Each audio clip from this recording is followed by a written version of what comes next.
ಇದು ಕಲರ್ಫುಲ್ ಆಗಿ ಕಾಣುವ ಬಟರ್ಫ್ಲೈ ಕೇಕನ್ನು ಹೇಗೆ ಮಾಡಿದ್ದೀನಿ ಅಂತ ಬನ್ನಿ ನೋಡೋಣ. ಸೊ ಇದಕ್ಕೆ ನಾನು ತಗೊಂಡಿದ್ದೀನಿ 1 kg ಕೇಕ್ ಬೇಸ್ 6 ಇಂಚ್ ಟಿನ್ನಲ್ಲಿ. ಸೊ ನಾರ್ಮಲಾಗಿ ಬಟರ್ ಸ್ಕಾಚ್ ಫ್ಲೇವರ್ದು ಕೇಕ್ ಆರ್ಡರ್ ನನಗೆ ಜಾಸ್ತಿ ಬರ್ತದೆ, ಯಾಕಂದರೆ ಬಟರ್ ಸ್ಕಾಚ್ ಫ್ಲೇವರೇ ಜಾಸ್ತಿ ಇಷ್ಟಪಡ್ತಾರೆ. ಚಾಕ್ಲೇಟ್ ಕೇಕ್ ಏನು ಮಕ್ಕಳು ಮತ್ತು ಕೆಲವು ಚಾಕ್ಲೇಟ್ ಲವರ್ಗೆ ಇಷ್ಟ, ಆದರೆ ಇದು ಕೇಕ್ ಎಲ್ಲರೂ ತಿಂತಾರೆ. ಸೊ ಜಾಸ್ತಿ ನಂದು ಕೇಕ್ ಆರ್ಡರ್ ಬಟರ್ ಸ್ಕಾಚೇ ಇರೋದು. ಸೊ ಇದನ್ನು ಹೇಗೆ ಮಾಡಿದ್ದೀನಿ ಅಂತ ನೋಡಿ. So butterscotch crunch, butterscotch sauce ಎಲ್ಲ ಹಾಕಿ ಇದನ್ನು ಐಸಿಂಗ್ ಮಾಡಿದ್ದೇನೆ ಮತ್ತು ಹಾಫ್ ಆನ್ ಅವರ್ ಫ್ರಿಜ್ಜಲ್ಲಿ ಇಟ್ಟಿದ್ದೀನಿ. ಆನಂತರ ನಾನು ಫುಲ್ ಕವರ್ ಮಾಡ್ತಾ ಇದ್ದೀನಿ ಕ್ರೀಮಲ್ಲಿ. ಸೊ ಇದನ್ನು ಮಾಡಿದ ನಂತರ ಸಹ ಇದನ್ನು ಅಟ್ಲೀಸ್ಟ್ 1 ಅವರ್ ಕೊಡಿ ಫ್ರಿಜ್ಜಲ್ಲಿ ಸೆಟ್ ಆಗಲಿಕ್ಕೆ, ಮತ್ತು ನಿಮಗೆ ಕಟ್ಟಿಂಗ್ ಮಾಡಲಿಕ್ಕೆ ಉಂಟು. ಸೊ ಬಟರ್ಫ್ಲೈ ಡಿಸೈನ್ ಅಲ್ಲ, ಸೊ ಇದನ್ನು ಕರೆಕ್ಟಾಗಿ ಮಿಡಲಲ್ಲಿಯೇ ಕಟ್ ಮಾಡಿ ನಿಧಾನಕ್ಕೆ ಕಟ್ ಮಾಡಬೇಕು. ಸೊ ಇದನ್ನು ಮತ್ತು ಪ್ಯಾಲೆಟ್ ನೈಫ್ ಉಂಟಲ್ಲ, ಪ್ಯಾಲೆಟ್ ನೈಫಲ್ಲಿಯೇ ನೀವು ಅದನ್ನು ಹೀಗೆ ಎತ್ತಿ ಬೇರೆ ಬೇಸಲ್ಲಿ ಇಡಬೇಕು. ಸೊ ನಾನು ಫಸ್ಟ್ ಟೈಮ್ ಮಾಡುವಾಗ ತುಂಬ ಕೇರ್ಫುಲ್ಲಾಗಿ ಮಾಡಿದ್ದೇನೆ. ಸೊ ನನಗೆ ಸಹ ಭಯ ಆಯಿತು, ಆದರೆ ನೆಕ್ಸ್ಟ್ ಟೈಮ್ ನನಗೆ ಗೊತ್ತಾಯಿತು ಹೇಗೆ ಮಾಡಬೇಕಂತ. ಸೊ ಇದು 3rd ಟೈಮ್ ನಾನು ಈ ಬಟರ್ಫ್ಲೈ ಕೇಕನ್ನು ಮಾಡ್ತಾಯಿದ್ದೀನಿ. ಸೊ ಈ ಥರ ನಾವು ಸೈಡಲ್ಲಿ ಇಡಬೇಕು. ಸೊ ನೋಡಬೇಕು ಡಿಸ್ಟೆನ್ಸ್, ಅಂದರೆ ನೀವು ಮೆಷರ್ ಮಾಡಿಯೇ ಇಡಿ, ಅಂದರೆ ಸೇಮ್ ಬರಬೇಕು, ಆಚೆ ಈಚೆ ಜಾಸ್ತಿ ಕಡಿಮೆ ಆಗಬಾರ್ದು ಅಂತ. ಮತ್ತು ವಿಂಗ್ ಶೇಪ್ ಬರಲಿಕ್ಕೆ ಈ ಥರ ವಿ ಕಟ್ಟಿಂಗ್ ಮಾಡಬೇಕು, ಅದದ್ದು ಎಕ್ಸ್ಟ್ರಾ. ಸೊ ನೀವು ಬೇಸ್ ಇಡುವಾಗ ಯಾವಾಗ ಸಹ ಎಕ್ಸ್ಟ್ರಾ ಇಡಿ ಕೇಕ್, ಅಂದರೆ ನಾನು ಸಹ 1 kg ಇಡೋದಿಲ್ಲ, 1.5 ಕೇಕ್ದು ಬೇಸ್ ನಾನೇ ಇಡ್ತೀನಿ.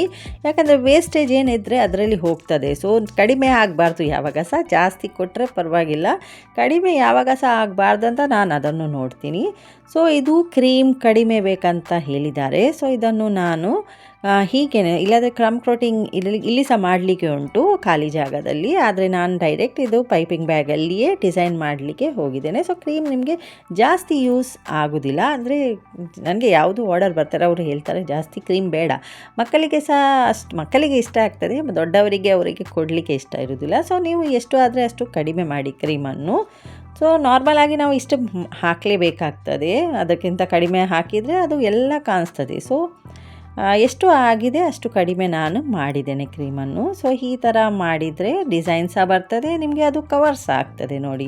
ಸೊ ಇಲ್ಲಿ ನಾನು ತಗೊಳ್ತಾ ಇದ್ದೀನಿ ನ್ಯೂಟ್ರಾಜೆಲ್. ಸೊ ನ್ಯೂಟ್ರಾಜೆಲ್ ಮೇಲೆ ಇದು ಡಿಸೈನ್ಗೆ. ಸೊ ಇದು ಟಿನ್ ಬರ್ತದೆ ನಿಮಗೆ, ಇದು ಎಷ್ಟು ಗ್ರಾಮ್ ಅಂತ ನನಗೆ ಕರೆಕ್ಟ್ ಗೊತ್ತಿಲ್ಲ, ಈಗ ನೋಡಬೇಕಾಗ್ತದೆ. ಸೊ ಇದರಲ್ಲಿ ನಾನು ಎಷ್ಟು ನಾವು 1 ಸ್ಪೂನ್ ತಗೊಂಡ್ರೆ ಅಷ್ಟೇ 1 ಸ್ಪೂನ್ ನೀರು ಹಾಕಲಿಕ್ಕೆ ಉಂಟು. ಆನಂತರ ಒಂದೇ ಡ್ರಾಪ್ ನಾನು ನೇವಿ ಬ್ಲೂ ಕಲರ್ ಹಾಕಿದ್ದೇನೆ ಇದಕ್ಕೆ.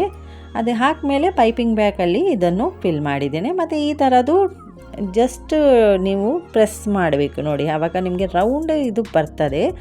ಅದೇ ಥರ ನೀವು ನೆಕ್ಸ್ಟ್ ಪ್ಲೇಸಲ್ಲಿ ಸಹ ಮಾಡಬೇಕು. ಸೊ ಈ ಥರ ಮತ್ತು ಇದು ಉಂಟಲ್ಲ ಪ್ಯಾಲೆಟ್ ನೈಫ್ ಸಣ್ಣದು, ಅದರಲ್ಲಿ ಹೀಗೆ ಜಸ್ಟ್ ಪುಲ್ ಮಾಡಿದರೆ ನಿಮಗೆ ಈ ಥರ ಡಿಸೈನ್ ಶೇಡಿಂಗ್ ಬರ್ತದೆ. ಸೊ ನೆಕ್ಸ್ಟ್ ನಾನು ತಗೊಂಡಿದ್ದೇನೆ ಲೈಟ್ ಬ್ಲೂ. ಸೊ ಸ್ವಲ್ಪ ಡಾರ್ಕ್ನಿಂದ ಲೈಟ್ ಕಲರ್ಗೆ ಹೋಗುವ ಹಾಗೆ. ಸೊ ಸೇಮ್ ಪ್ರೋಸೆಸ್ ನಾನು ಇಲ್ಲಿ ಸಹ ಮಾಡಿದ್ದೇನೆ. ಮತ್ತು ಲಾಸ್ಟಲ್ಲಿ ನಾನು ಗ್ರೀನನ್ನು ತಗೊಂಡು, ಗ್ರೀನ್ ನ್ಯೂಟ್ರಾಜೆಲ್ ತಗೊಂಡು ಈ ಥರ ಪ್ಯಾಲೆಟ್ ನೈಫಲ್ಲಿ ಹೀಗೆ ಪುಲ್ ಮಾಡಿದ್ದೇನೆ. ಸೊ ಮತ್ತು ನಾನು ಕ್ರೀಮನ್ನು ಹೀಗೆ ಪೈಪಿಂಗ್ ಬ್ಯಾಗಲ್ಲಿ ರೌಂಡ್ ಹಾಗೆ ಅದರದ್ದು ಬಾಡಿ, ಬಟರ್ಫ್ಲೈದು ಬಾಡಿ ಮಾಡಲಿಕ್ಕೆ ಅಂತ ಈ ಥರ ಮಾಡಿದ್ದೇನೆ. ಸೊ ಲಾಸ್ಟ್ ನೋಡಬೇಕು, ಅದು ಕೆಳಗೆ ಬೀಳಬಾರ್ದು. ನಿಮ್ಮದು ಕ್ರೀಮ್ ಕರೆಕ್ಟ್ ವಿಪ್ ಇದ್ದರೆ ಏನಾಗೋದಿಲ್ಲ, ಕ್ರೀಮ್ ಸಾಫ್ಟ್ ಇದ್ದರೆ ಅದು ಬೀಳ್ತದೆ. ಸೊ ಕ್ರೀಮ್ ವಿಪ್ಪಿಂಗ್ ಸಹ ಇಂಪಾರ್ಟೆಂಟ್, ನೀವು ಹೇಗೆ ಕ್ರೀಮ್ ವಿಪ್ ಮಾಡ್ತೀರಿ ಅಂತ. ಸೊ ಓಕೆ, ನಾನು ನೆಕ್ಸ್ಟ್ ಬಾರ್ಡರ್ ಕೊಟ್ಟಿದ್ದೇನೆ. ಇಲ್ಲಿ ಫುಲ್ ಬಾರ್ಡರಲ್ಲಿ ನಾನು ಕವರ್ ಮಾಡಿದ್ದೇನೆ. ಬಾರ್ಡರ್ ಇದ್ದರೆ ಸ್ವಲ್ಪ ಲುಕ್ ಕಾಣಿಸ್ತದೆ ಕೇಕನ್ನು ತುಂಬ ಪ್ರಿಟಿ ಮಾಡಿದರೆ ತಗೊಳ್ದವರಿಗೆ ಅಥವಾ ತುಂಬ ಖುಷಿ ಆಗ್ತದೆ. ಸೊ ಇಲ್ಲಿ ಸಹ ನಂದು ಪ್ರಯತ್ನ ಅಷ್ಟೇ. ಸೊ ಇದು ಡಿಸೈನ್ ನಿಮಗೆ ಇಷ್ಟ ಆದರೆ ಪ್ಲೀಸ್ ವಿಡಿಯೋನ ಲೈಕ್ ಮಾಡಿ, ಶೇರ್ ಮಾಡಿ, ಮತ್ತು ಸಬ್ಸ್ಕ್ರೈಬ್ ಮಾಡಲಿ ಸಬ್ಸ್ಕ್ರೈಬ್ ಮಾಡಿ. Thanks for watching.